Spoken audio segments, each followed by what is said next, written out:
If you don't believe you and your needs are important, you won't be receptive to the good things the world wants to give you. That's a good starting point. Why do you think so many guys subjugate their needs? We've been taught to, and we inaccurately internalized, ironically, that was the best way to get our needs met. I mean, think about it. If you're a small child, infant, and you don't have a lot of thinking, processing power, just survival power, and let's say you quickly come to the awareness that the caretakers in your life are not real competent. They don't respond timely. They don't respond consistently. They don't respond with what you really need.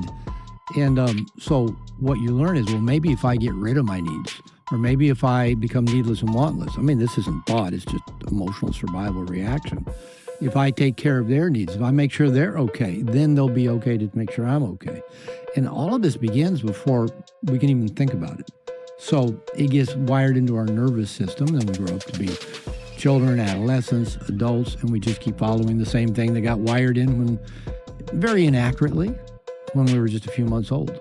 Isn't it strange to think that we can rail against the world not giving us the things that we want? Meanwhile, we don't make the things that we want a priority. Well, that's a big piece I've worked on, and I work with men, and that's a really big piece. I used to do things like not tell anybody what my needs and wants were, or even hide them, or I'd still at times make it difficult for people to give to me. I've been told by many people in my life that I'm difficult to give to, so I consciously work at that. Another piece with the men I work with, they're called nice guys, is, again, they believe they're bad for having needs. Everybody else's needs are more important. And here again, the kind of the distorted logic that a lot of us use. I've done this. A lot of guys do this. Women do it too. Is they'll go find a person whose life is a mess. They can't pay their own bills. They can't hold a job. They fight with everybody they know. They're depressed. Whatever. And we think, I can fix them up.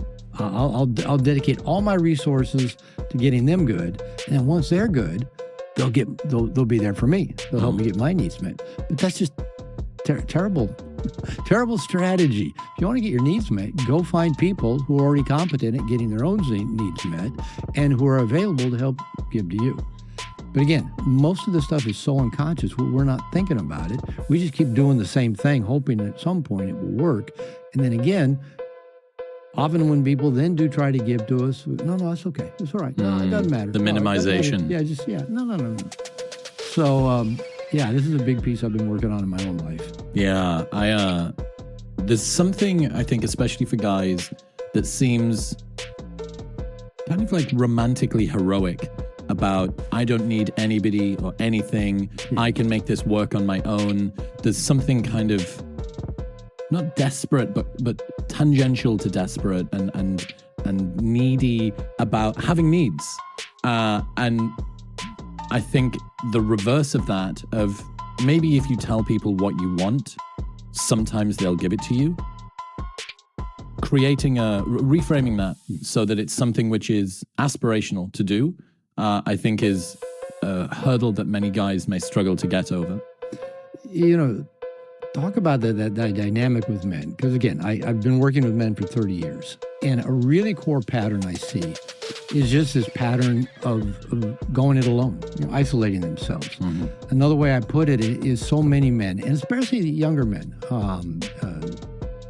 millennials, generation below, they grew up with the internet. It's like that's all they need. They hang out. I call it, they hang out in the nursery. Nothing's required of them. Nothing's demanded of them.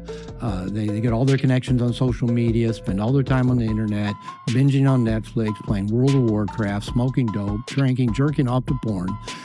And that's their life. And to actually go connect with other real live human beings who could actually nurture them, fill their bucket, give them social connection, it feels like they'd have to give up too much.